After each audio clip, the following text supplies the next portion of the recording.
This is a presentation of SimWorld Sports.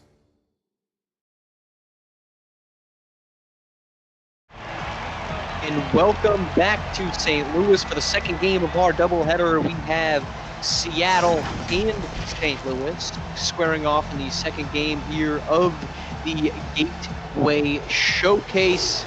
You see the starting lineups on the screen for both squads. For Seattle, backcourt of Noah Jackson and Jelani Everett. The three big front court, Jarvis Woodson, Waylon Wilkins, and Jason Prosser. Meanwhile, for St. Louis, backcourt is David Duffy, and of course, Glory, the glorious one, Tate.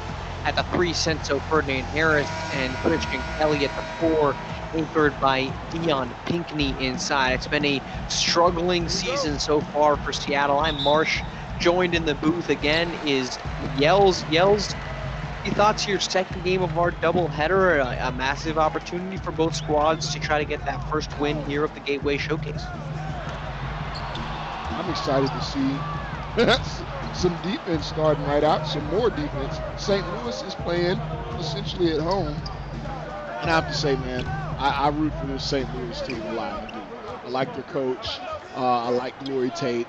I'm a bit of a stand for this St. Louis team, so we'll see what happens with them playing here. Jarvis Woodson operating inside, up and inside to Jason Prosser for the first basket of the game. Seattle has had, to say a struggling season would be probably an understatement. At 2-10 to begin the year, it's been a season in which they just haven't quite been able to find a rhythm. We mentioned the three big lineup at the start as David Duffy misses Glory Tate, but would have been a wide open shot. Instead, Tate, a deep three, will fall. Seattle starting three bigs more out of necessity than a strategic approach. Yeah. Pretty weird constructed team here, but you have who you have. High school AAU circuit, you work with what you work with. They can't reach into free agency. Maybe there were some other kids tried out. They could have tried some different things. But you have Jarvis Woodson here and Coach Everett, as well as the previous two coaches, Parsood, and the previous coach of Seattle. They think that Jarvis Woodson could be something of a hybrid forward, so we'll see. Woodson hasn't quite developed that the shooting touch as Tate gets his first bucket to go in 3 attempts that you would typically see from a hybrid wing big man. He shoots 67% from the floor. He's 6'9", 225, but just a nice solid 0% from deep. So has not quite developed the range as Tate pulls in the rebound off the miss from Everett.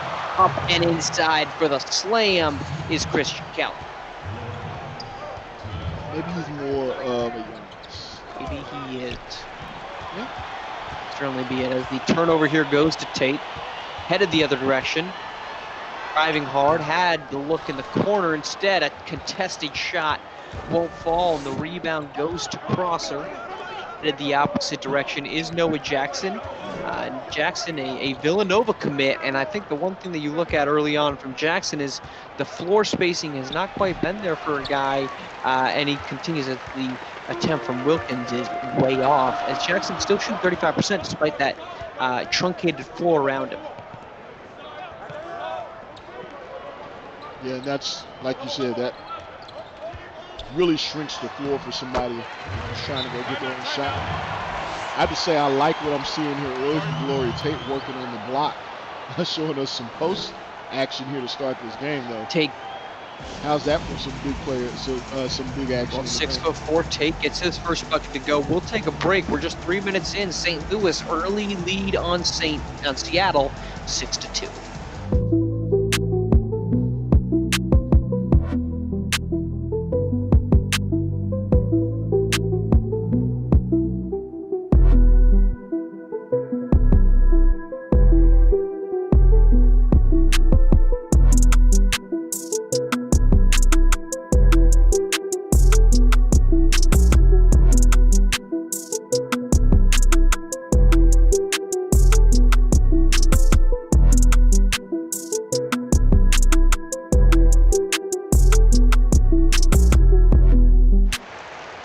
Welcome back to St. Louis. St. Louis holding a 6-2 lead over Seattle.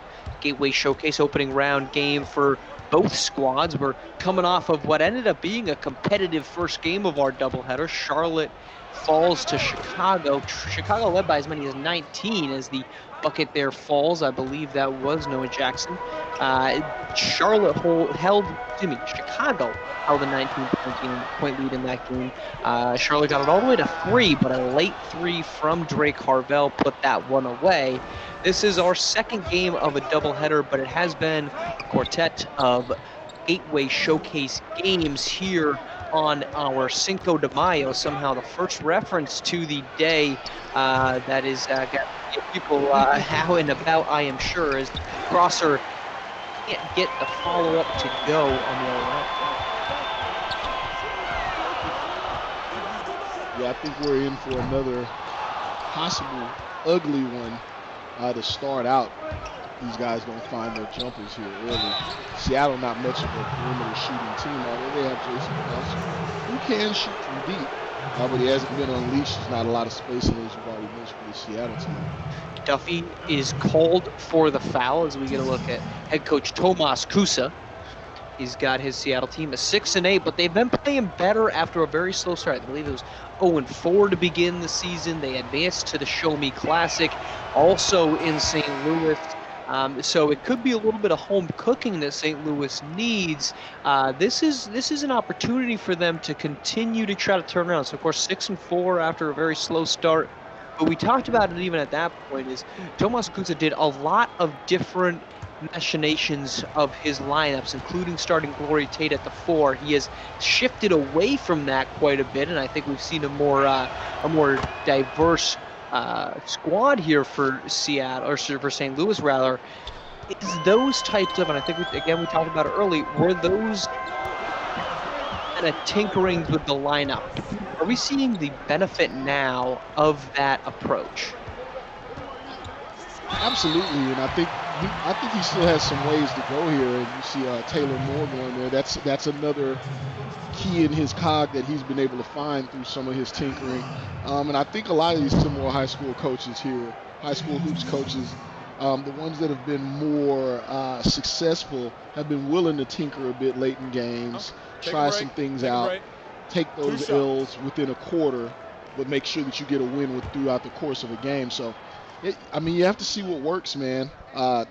It's not the NBA game. We don't already know these kids' skill sets, and there's a lot of different combinations that may work together. So I didn't want to say anything before that shot, but that is the first miss for Taylor Moore at the free throw line. The Clarksville native entered shooting a crisp, perfect 1,000, or rather 100% no longer. But yeah, we have seen groups that are unafraid to find different options, and I think that's a benefit to a season in which SimWorld High School Hoops is playing, where it's a bunch of mini tournaments that lead to a national, or rather regional tournament, and then a national tournament versus a typical high school or a typical NBA season, for example, in which our regular season results really do matter in terms of seeding and failing to be within that top 8. Let's say for the NBA, you don't get to the NBA playoffs. That doesn't exist, right, in SimWorld High School Hoops. Everyone has the opportunities, as the foul was called on Perkins, and that's going to be a good basket for Moore, an opportunity to push lead forward. A little bit more opportunity, right, for them to kind of tinker around. Hey, I totally agree, and a little peek behind the curtain here for everyone. I know you, Marsh, may not be one of the guys on the SimWorld team who miss my morning Monday motivational quotes, but it's always a chance to start again with this tournament style here. You get a chance to rebuild, regain some confidence and start over. So it's a new start all over again until we get to the national tournament. I think that helps the coaches as well. Indeed it does, and good run here for St. Louis. Pulling up a 4-point lead as the drive won't fall there from Dante O'Connor. Headed the other way is Moore. Moore corner 3, pocket ball won't fall. Rebound headed the other way is Wilkins. Apologize, that is Demetrius Perkins with the rebound and headed the opposite direction. Oh, my Side, dominant. Some That's what I like to bumping see. and banging from Chris Maloney, the 7-footer, the tallest man on the floor tonight for both sides. He gets that one to fall, shooting 68% is Maloney, the senior out of St. Louis. And a slam! Oh! Blow it down. Coming from Taylor Moore, some elevation. The Clarksville native, he has had stepping into the floor. I believe that is now 6 points for Moore, who averages 6.5. You will be more emphatic than that. In the words of an old pimp from St. Louis, hello. Moore follows that up. I'm going to leave that one be. I'm not going to get too far into that one. But Taylor Moore now, I believe 8 points as we said off the bench. He's matched Seattle, and I don't think that's a good thing for Seattle if Taylor Moore is sitting there scoring as many as you have coming off the bench. Rebound. Taylor Moore, man, he's just a spark plug. I really like him. That first breakout game we saw from him maybe a month or so ago. His athleticism, his motor. I'm a huge fan of his game. I like to see him get more opportunity. I think he could be highly ranked. And I can't wait to see what he does in Arkansas. Tested take from Dino Ahern will fall in. And Taylor Moore is Arkansas, developed a pretty decent group. You have Brandon Phillips from Toronto. They're a team that's had a lot of success the last couple of seasons in the NCAA. I confused him with Brandon. I'm sorry. He looks just like him. Yeah, my bad. But certainly walk-on capabilities do exist. Snatched away there from Ashton Washington. Right the other way is Elliott Jones. Jones, you've got Maloney get the double. Free ball won't fall, however, and that's a bit of the opportunity here from St. Louis is you could probably feel free to do some double teaming in the post because just Seattle not going to punish you if you leave a three-point shooter wide open as take inside to O'Connor falls. Totally agree. Look, we see here Taylor Moore handling the ball as the primary ball handler right now. Quite a few times. I like what I'm seeing from Coach Kusa here. Still continuing to tinker at this point. Here comes. Free ball won't fall, and that go? It wouldn't counted, but it doesn't fall. That is it. Seattle, though, after falling behind by about 6 to 8 points, fights back down just 2 as we head to the second quarter of our doubleheader. St. Louis and Seattle in St. Louis after this.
Welcome back to St. Louis. We've had a competitive first 8 minutes between the St. Louis and Seattle Stars. The St. Louis Stars holding on to a 2-point edge thanks to a impressive first quarter from Taylor Moriels, in which he scored 8 points on 3 of 4 shooting. The one knock on Moore's first quarter was he missed his first free throw of the season. Yeah, I'm still just waiting to see Seattle show me an identity. I don't really know what their identity is. I'm not sure that it's an easy tell pass there. Man, I like seeing, I can tell you this, St. Louis and Coach Kusa running Taylor Moore at the point, that is paying dividends. But yeah, Seattle needs to show some kind of identity. I can tell you what their identity is they can't shoot the basketball. They have no players that have a shooting percentage from deep of over 35%, and that's only one player. It's Noah Jackson. Every other player on their team that has attempted threes, and we see another miss, is 24% or worse from deep, as the three now on the other end won't fall. It is a team that does not space the floor. It is a team that does not shoot the ball well inside or outside of the arc. It is offensively a lacking basketball team. That is their identity. As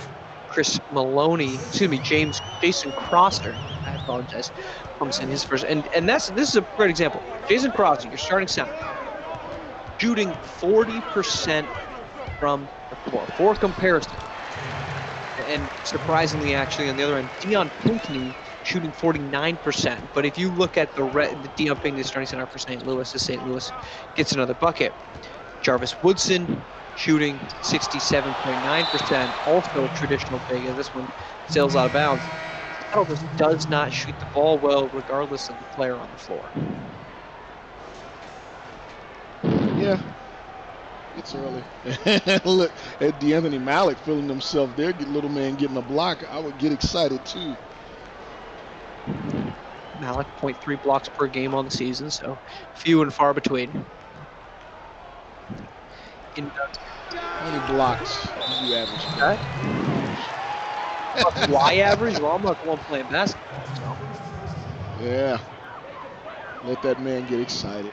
I will say, back in my playing days, I did if I did manage a chase down block or a block on the floor, for a guard, I was a springy guard on the defensive end. You had to flex on the man, so I'm not saying Anthony Malik is off base for wanting to celebrate the block. He jumped up there. That is, I apologize, Christian Kelly. Christian Kelly? Okay, Christian Kelly for 2. Like a 23 on the floor, not a 22. But Christian Kelly, the emphatic two-handed jam, shoots 62% himself this time, so a potent scorer in the interior.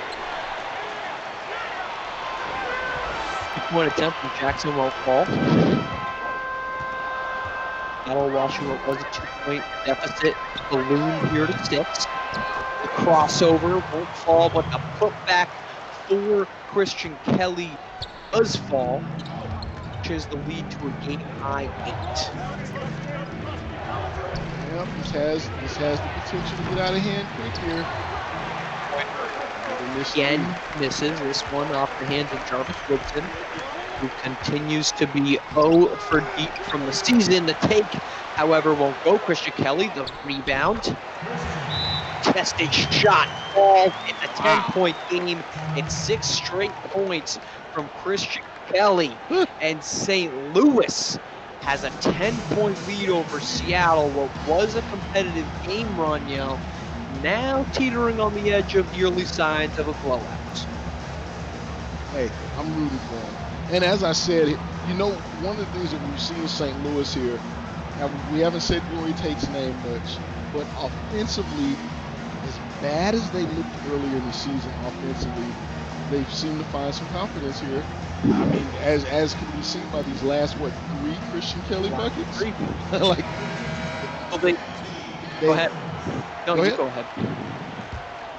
No, I was just saying they've seemed to find confidence. They've seemed to have found confidence here. and their offense looks a lot more fluid. I do think part of that, as we talked about at the beginning of the season, Glory Tate was starting at the power forward position, and that's not to say it's 6'4". I mean, Christian Kelly's the starting power forward. He's 6'5". So it's not that Glory Tate, as he misses another one, he's now 2 of 7 from the floor. It's not that Glory Tate isn't capable of being a 4, but he's not really a stretch 4. I think they found and they put him. Coach Kusa has put him in a situation where he can be more successful as the 2 guard, as Noah Jackson's bucket falls there. As he's being locked up by Jarvis Woodson so far in this game. But yes, still agree. I mean, he has an exceptional tool belt. We talk about the D Woodleys. Look at that. He goes right by his head. But we talk about the D Woodleys. We talk about obviously the CKCs, the Jamison Johnsons. Glory Tate at 6'4" is roughly 200, 210. He is a solid frame. He has every skill set you want. He plays D, he can shoot, put the ball on the floor. He's shown us some post moves earlier in this game. I'm a big fan of his game. It's not super flashy, but it is very effective. 20 points, 3.5 rebounds, 2 assists, a steal per game, 47% shooter from the floor. Christian Kelly put on a show. Kelly, that's now 8 points here in the second quarter for St. Louis. A man that averages just 4 points per game. Kelly has really been a big part of why this is now a 12-point game when it entered as a 2-point game. Yeah, there's Scottie Pippen with the ball. I realized, or I noticed that on the inbounds off of the last time out that he looked a little Pippen-like. Doppelganger in the house, yeah. Defensive board there. Second attempt from Dion Pinckney won't fall, and that's a big reason why he's shooting just 49% on the season despite being a big man. Noah Jackson's mid-ranger won't fall. The second chance look from Wilkins won't fall either. And this is a up-and-down game right now in terms of getting up and down the floor off of quite a few misses on both ends. Has Seattle made an open jumper yet in this game? Haven't made much of anything as the glorious one scores inside. It's now a 14-point game. Seattle just 4 points here in the second quarter. We'll take a quick break. 2:17 to play in the first half. St. Louis control St. Louis.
Back to St. Louis, game 2 of our doubleheader here in the opening games of the Gateway Showcase. St. Louis leading now 30-16 as we play with just 2:13 left in the opening half.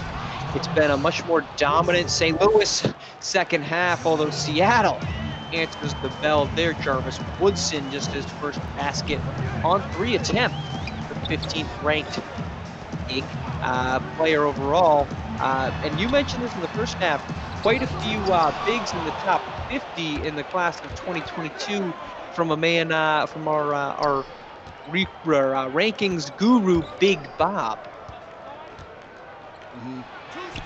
Yeah, is Jarvis Woodson even ranked? He's ranked 15, right? Man, he's struggling, but I don't know if I classify him as a big man. He's in that tweener role, which is odd to be 6'8", 6'9" in high school to not have a defined position. But when you play on a team that does not know how to utilize you, you don't really see him in the paint. You don't get to see him. He doesn't have a jumper. So he's kind of a victim. That was a beautiful give and go though. But yeah, he doesn't have a defined role, so I think that's his struggle. Elliott Jones on the basket. Senso Ferdinand Harris, the Princeton commit, called for the foul. But this is a Seattle team that has 4 players that are 6'9" or taller. However, they play 3 of them on the court at the same time at any given moment, and I think that's certainly part of, I would assume, why the floor here for Seattle is so shrunk compared to that of some of the other teams that maybe better utilize their big man combination. What are they supposed to do? The other guards are tiny. Well, tiny or inefficient. Glory take is the screen here, up and in, right past Chris Maloney. Does that say 28%? Does indeed. 28% for Seattle, 33% for St. Louis. That's a big part of this 11-point lead. We've seen just a continuation of missed jumpers as we get another one right on cue for Seattle. 11-point game. Noah Hearn, screen from Pinckney. Operate and push this to at least 13.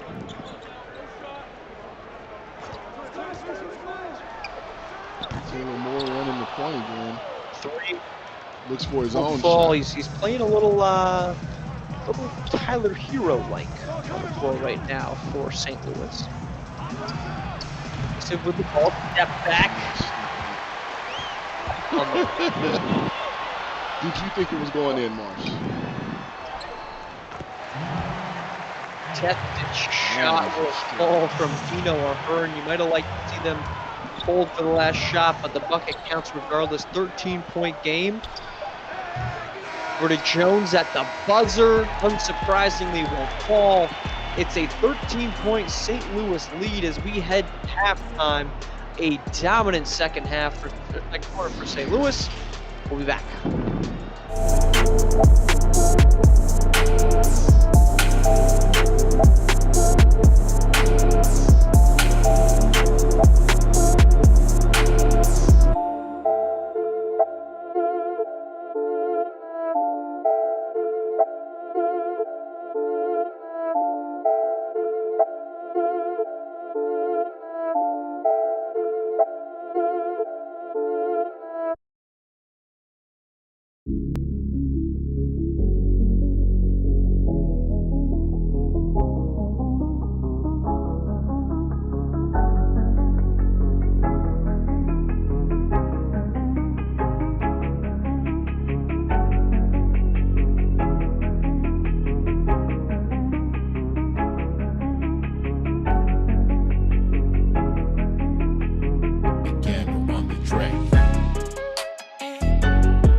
Welcome back to St. Louis, opening round of the Gateway Showcase.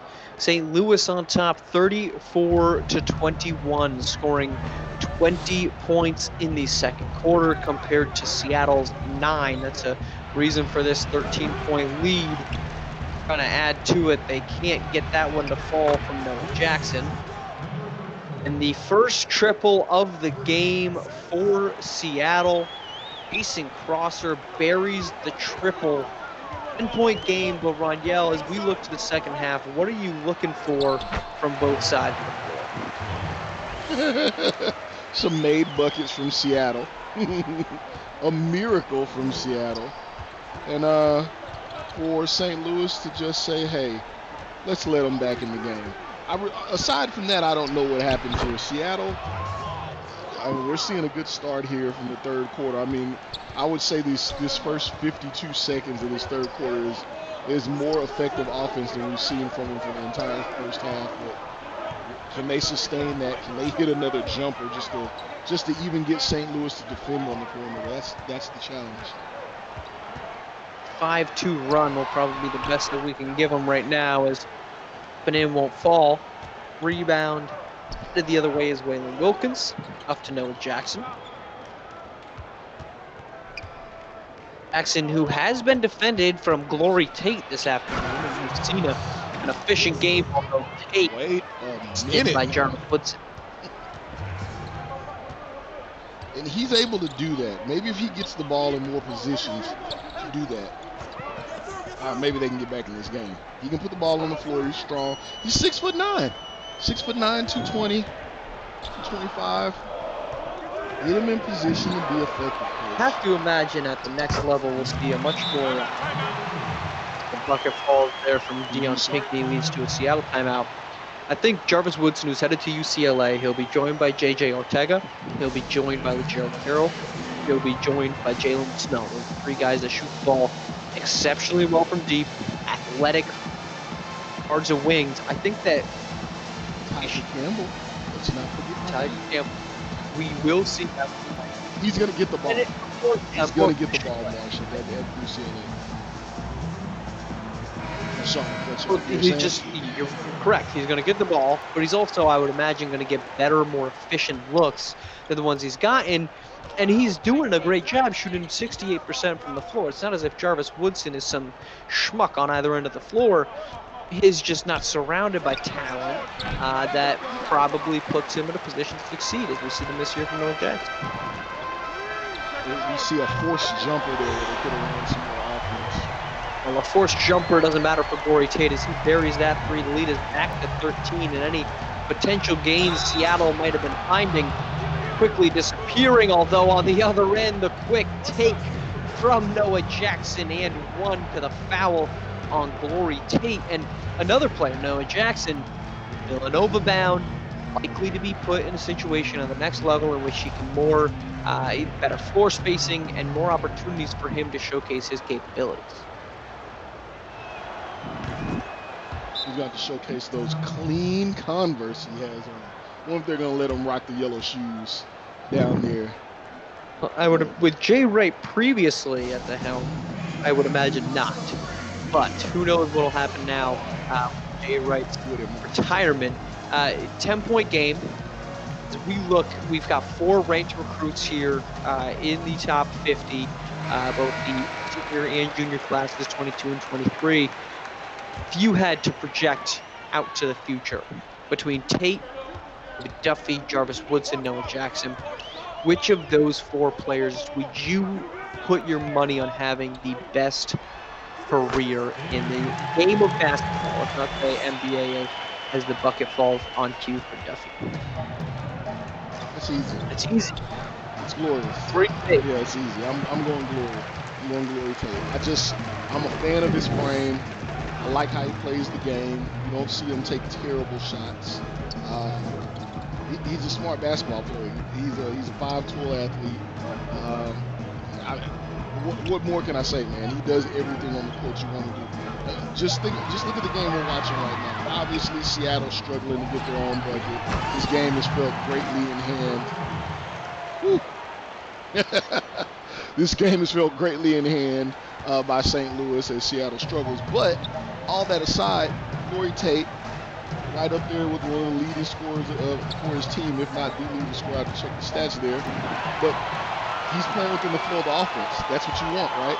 I think to vote anyone except Tate as he scores the contested layup over Noah Jackson, to say anyone but Tate is you're just trying to zag unnecessarily. None of the other 3 players have proven unequivocally to be capable of having a better NBA or rather basketball career than Glory Tate. Maybe the closest one is Jarvis Woodson if put in the right situation, but Tate is much more of a plug-and-play guy. You put him in just about any situation, and he's likely to have success as Jackson hits a 3 to get every part of the rim on the way down. And again, like I said, there's something to be said about a guy who doesn't have to take a million dribbles. He doesn't have to take shots away from other guys. It doesn't have to be all flash.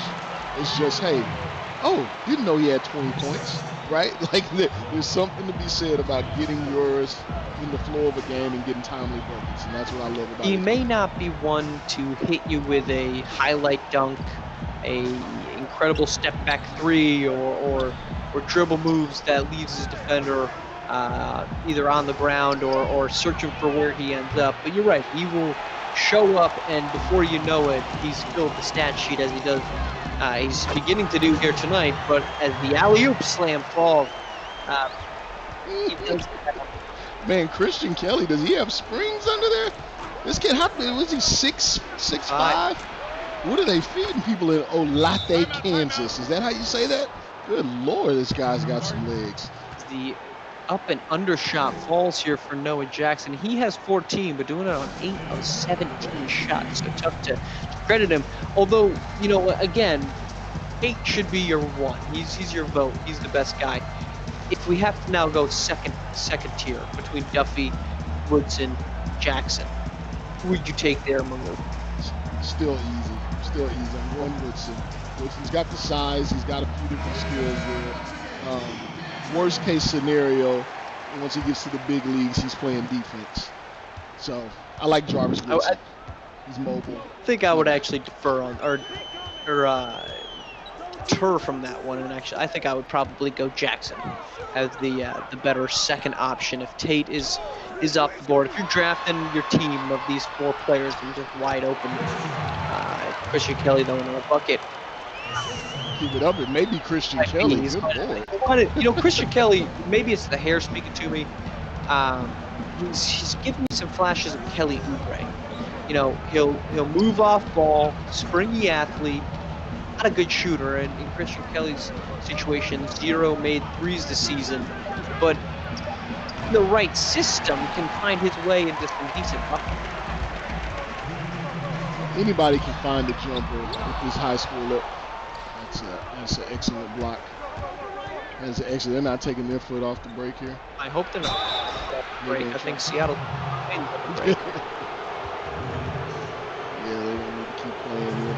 But yeah, I mean, any of these young kids can find their jumper at any point in time. So, you know, PJ Tucker was once a power forward. Let's not forget that. I mean, I would consider PJ Tucker still a power forward. It's just he plays more of a 2-3 in Miami.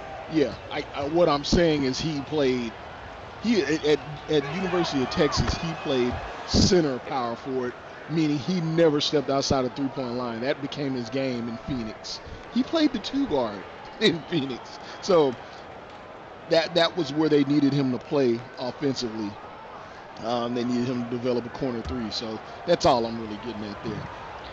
Yes, and if Christian Kelly does develop into a 3, I mean, athletically, he doesn't get a ton of looks in the St. Louis system, but 62% shooter on very low volume, 4 points per game, but a good rebounder for his size, 4 boards per game. Again, as you mentioned earlier, 6'5". There's a lot of pieces to Christian Kelly's resume that you have to like.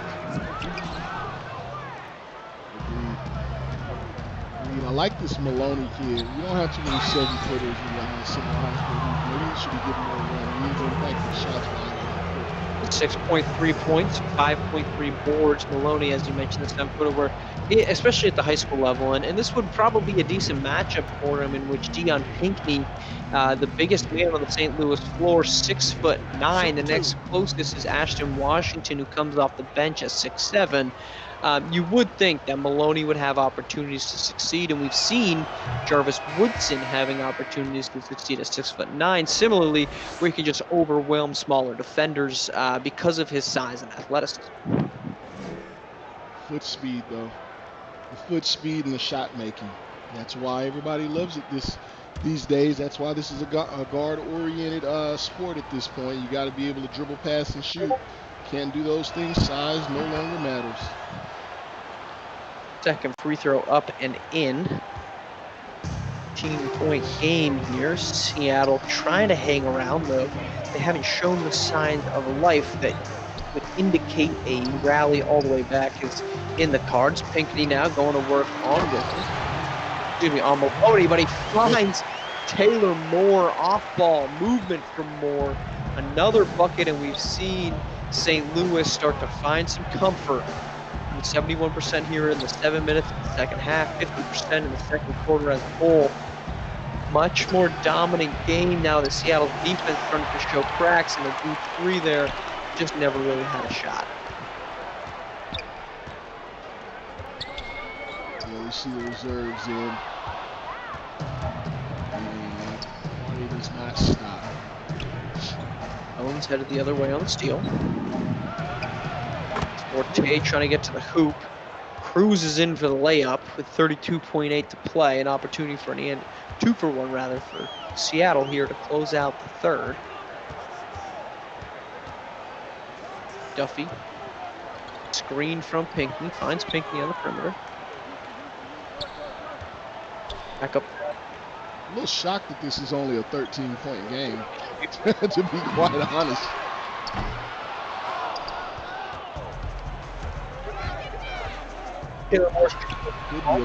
Headed the other direction. Forte's 2 won't fall. And that will be the end of the third. St. Louis with some home court cooking, up 13 on Seattle as we head to the final frame here in the Gateway Showcase.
And welcome back to St. Louis. We've got 8 minutes of basketball to play between Seattle and St. Louis. Seattle hasn't quite been able to find their way back into this one, Yells.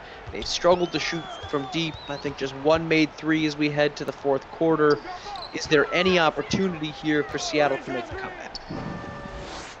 There's always opportunity, but they're going to have to hit some shots. They're going to have to do something they haven't done all season, which is make shots and get stops. So, we'll see. And right on to pushes the lead to 16. It'd be almost, if you were playing a video game, you might put this on Simcast and let it ride out. But here we are in St. Louis, 7.5 to play in the fourth quarter in a game that, outside of a first quarter that was competitive, but it never quite felt competitive, as Maloney's bucket goes in a quick timeout here from Tomas Kusa. The troublesome moment, as we see the stats there on the screen, is Seattle hasn't shot the ball terribly, have they? So Seattle, despite being down 14, and you mentioned it in third, that this feels like it should be much larger, and again, we'll get some reporting here from you, they haven't shot the ball poorly in the second half, 8 of 15 so far. Yeah, it's not because they're shooting well. Shooting is a contextual word, right? So putting the ball into the basket, but at some point you have to be able to hit shots from the perimeter to keep the defense honest, or you're just working too hard to get buckets. Like this here, look at this. This will be their fourth attempt. All of that to get this shot. Free throw, get this shot. He says, I will make this shot. That's Marcel Forte. Cuts the lead to 11. St. Louis, though, they really can't let Seattle get relative to its comfort or confidence or what. Christian Kelly answers on the other end yet again. Christian Kelly wasn't in the dunk contest. Gotta be kidding me.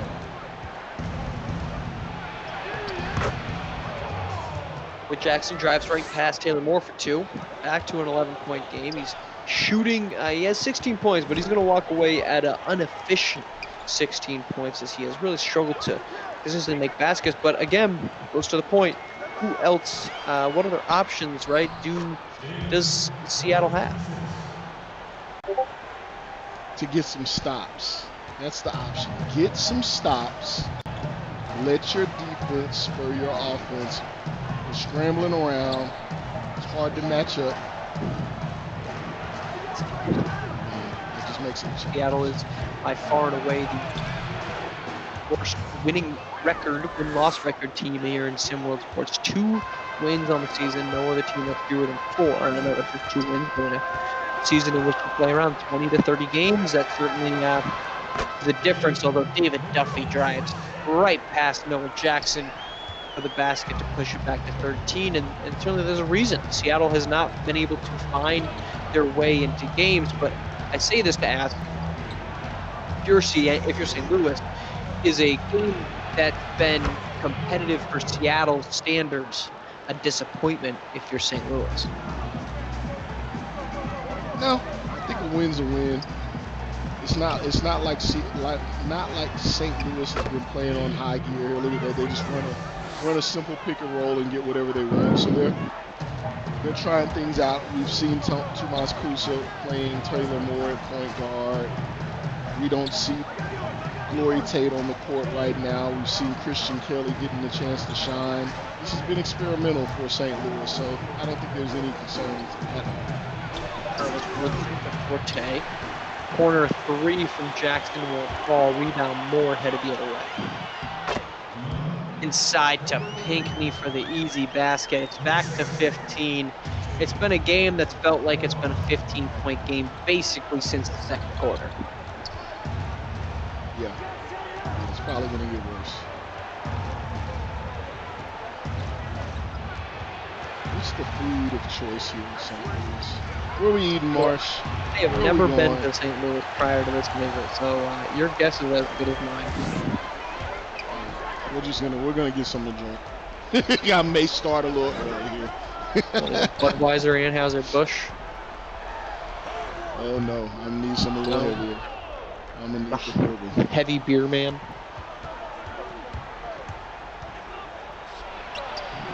Beer has always confused me as the drink of choice for people after a long day. I don't want to alienate anyone. I don't drink beer either, Marshall. It's not alien. That's a whole swath. Man, Christian Kelly taking a jumper here. I'm not saying there's anything wrong with them drinking beer. I'm saying I don't prefer that as a, hey, it's been a long day, let's have a drink. Let me crack a 4.8% ABV.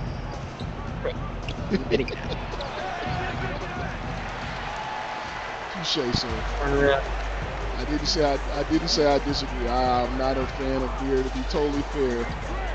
So no one gets the wrong idea. I do partake of a beverage, so I do like to drink, but I don't drink any of them because they taste good. I'll tell you that right now. You know, that's another one. You want to crack or pour a cold one rather. Just one of them never seemed to make much sense to me.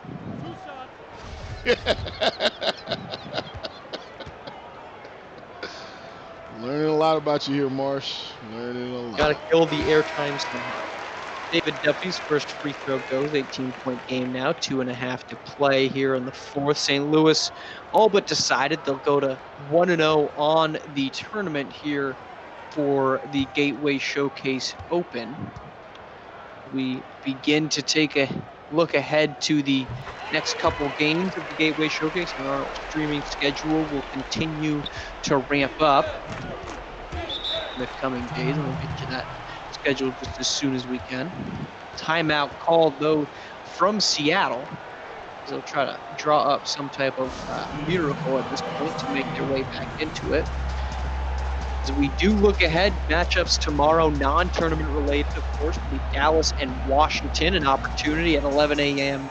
Eastern to the reigning Black Mamba Invitational champions Dallas and Minnie Gibson, Leon Quinn, and Anthony Young take on, of course, as you mentioned, Cooper King Hawk, top-ranked recruit in the nation.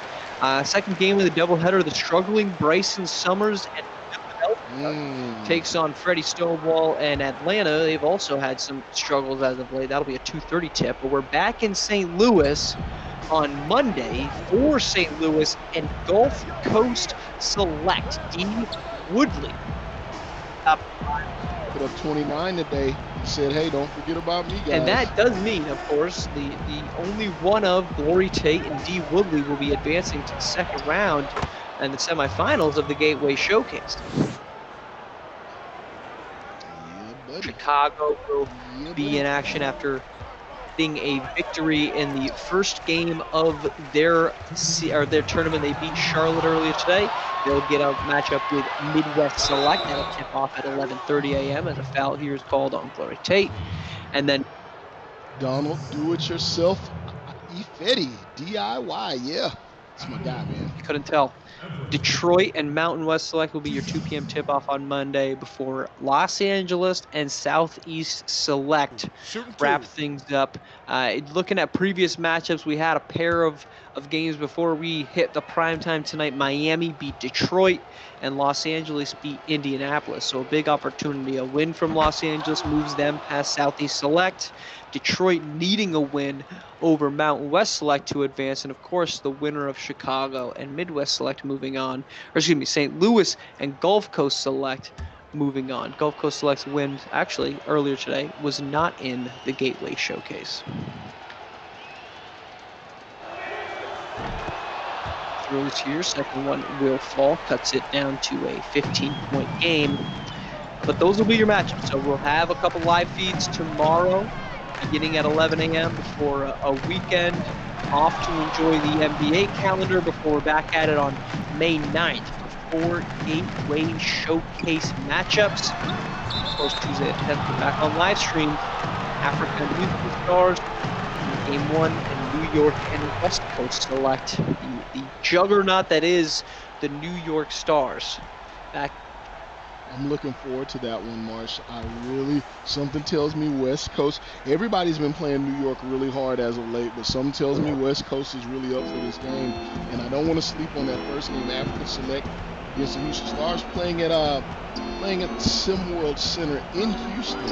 So I'm really excited about that. I get to go home for West Coast Select, of course, lays Darius out, who had a phenomenal start to the season before kind of fading a little bit off the